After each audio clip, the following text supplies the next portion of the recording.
Log houses are not just easy to build. If they're done right, they are naturally cool in the summer and warm in the winter. So, first, the newly arrived settlers looked for a flat piece of land for the foundation with a nearby creek and, most importantly, an easily defendable area. Once you've selected a similar place, you need to make a dirt base. Now, the pioneers also placed huge rocks along the perimeter of the house. For bed floor ventilation, they used to leave small spaces between the stones. This prevented the wood floor from molding. Prior to starting the construction, the pioneers would have prepared the logs. Log buildings need straight pines with as few branches as possible. Traditionally, the trees were felled in winter when the trees were sleeping and the juice and moisture content is very low in them.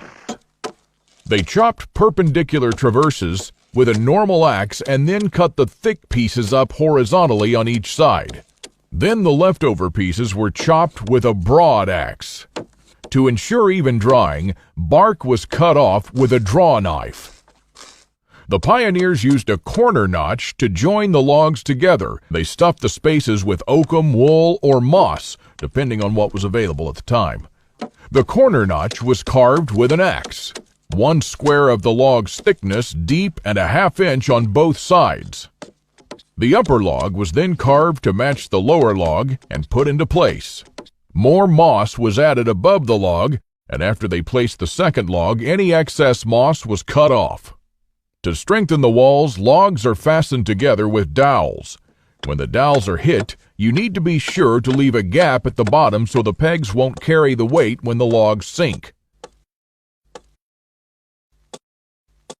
The door and window holes are drilled with a 2-inch brace, and then the excess wood is cut out. By the end of this day, the logs should be at the height of the windows.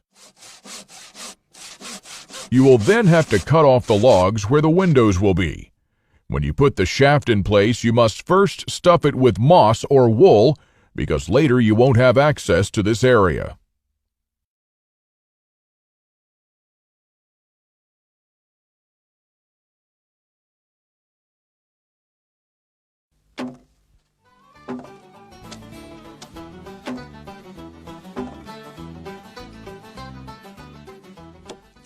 When the walls were high enough, the pioneers would make a notch about halfway through the thickness of the wall.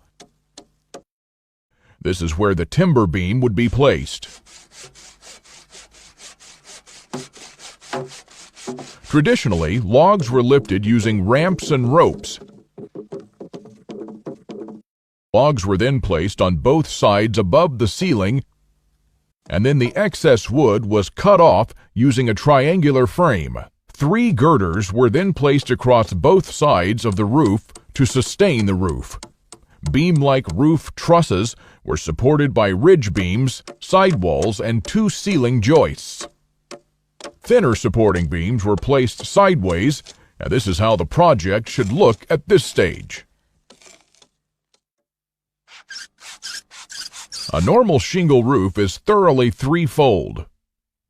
The first shingles are short with 1/3 of a full-length shingle, and the second layer has only half-length shingles, and the third layer is only full shingles.